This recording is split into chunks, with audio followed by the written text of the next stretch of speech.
Did you know that there is a function in business and marketing which can give you an edge over other brands and businesses? This function is called market research. Market research is neglected by many businesses. However, it can be a differentiator for you to make your brands go to heights that others don't. In this video, I will give you an understanding of basic tenets of market research and how you can conduct market research effectively. Welcome to the next edition of Winning with Marketing. I'm Abhishek Jhingan and today we'll discuss market research and how we can conduct it efficiently. Market research is an area which helps us unearth insights or even simple facts which can help our brands and therefore our businesses grow. At the simplest form, market research is about finding facts, collecting data, analyzing that data, putting it into a coherent fashion, and action is taken on this information that is generated. This action hopefully leads to positive outcomes for our businesses. Let's discuss some of the components of market research. The first thing is primary research. Here, the data is collected by ourselves through interviews, through focus group discussions. We collect this data, we analyze it and gather information from it. Like I said, use it to either get more knowledge and either carry another research or take certain action. This is expensive, it's time consuming, but it's directly hits to the point of our business that we want to investigate. Secondary research is where the information has already been gathered or is already available.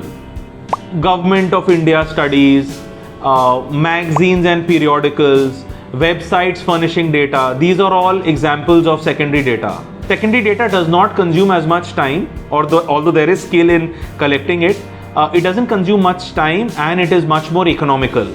Data gathered from secondary research is much more economical, takes less time to gather, but it will be more general in nature. Next components of market research are qualitative and quantitative studies. Qualitative are more open-ended, exploratory in nature. Generally, it's conducted on lesser sample size and we should not make generalizations because of it. It is more to get a broad overall understanding. Quantitative studies, of course, are more numeric and you do get very specific results from it. When should you conduct marketing research? The correct answer is all the time. However, mostly we do it before any marketing activation, even a launch, before or just around the time of the start of the launch or the activation.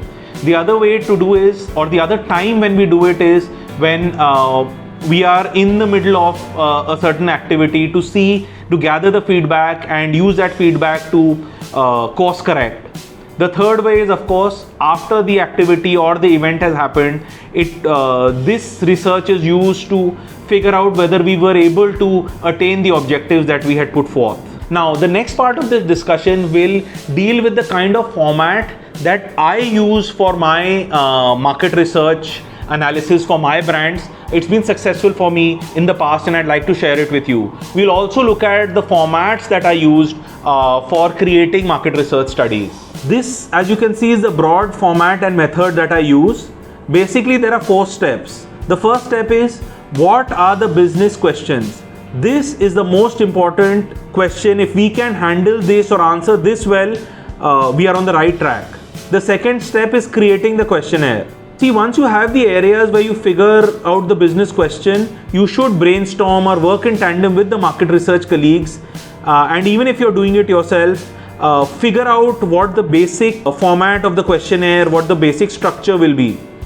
Once the questionnaire is created, go and test out the questionnaire on the field. There's no harm if you look at a few prospective customers and test out a draft questionnaire yourself.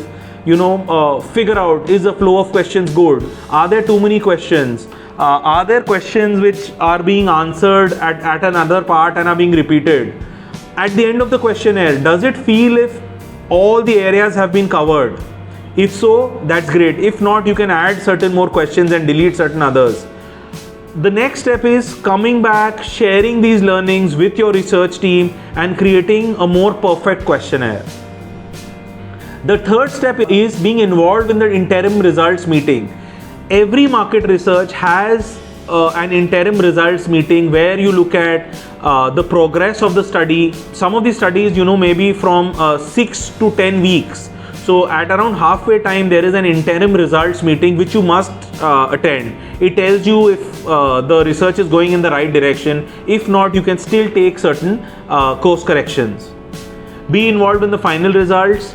Most of the time, work is not done in silos. It's not as if a market research happens and then only your activity starts. Normally, you're already starting on an activity, say a brand launch, right? You're already midway through many of the action points. Your market research study is also ongoing. As you get interim and final results, you can keep fine-tuning the work that is involved. So very important, be involved in the interim and the final results. Now, let us look at the research process. Let's look at what a brief from a business side could look at. Once again, we'll use a brand used earlier. This is a pencil brand D. It's in a market which is dominated by top 4 brands, and brand D is a pencil brand which is the largest in terms of value.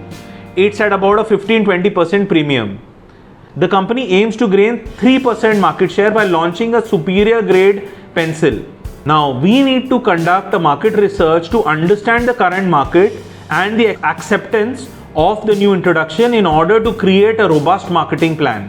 While the first part of the research process is the brief from the business side, the second part of the research process is the study design and action plan, which is supplied by the market research team or the market research agency. Here we deal with the important business questions. In our case, the questions are at category and brand level, and also the question is regarding the acceptance of the product. At the category level, we look at the prevalent use and habits of the users of different brands, and also the drivers and challenges to different types of pencils in each segment. At brand level, we examine which are the top of mind brands for the various segments of users and why are these top of mind.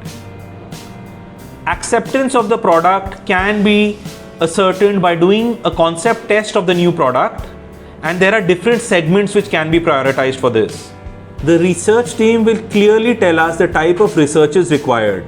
It could be qualitative research or a quantitative study, or maybe a mix of both. Timelines and budgets will also clearly be specified. At the end, one must realize that the market research is an expensive and time-consuming option. Not many organizations spend this kind of resources behind market research, and that is what makes it a differentiator. You must try as marketing aspirants or brand owners to conduct the right market research to unearth findings and insights which help your brand, which help you create a better plan and help your company grow better and faster. On this note, I sign off. I hope you found this useful, and I hope you also get an opportunity to try these formats and these tips and tricks with whatever market researches that you conduct. Here's Abhishek Jhingan signing off with this edition of Winning with Marketing. All the best.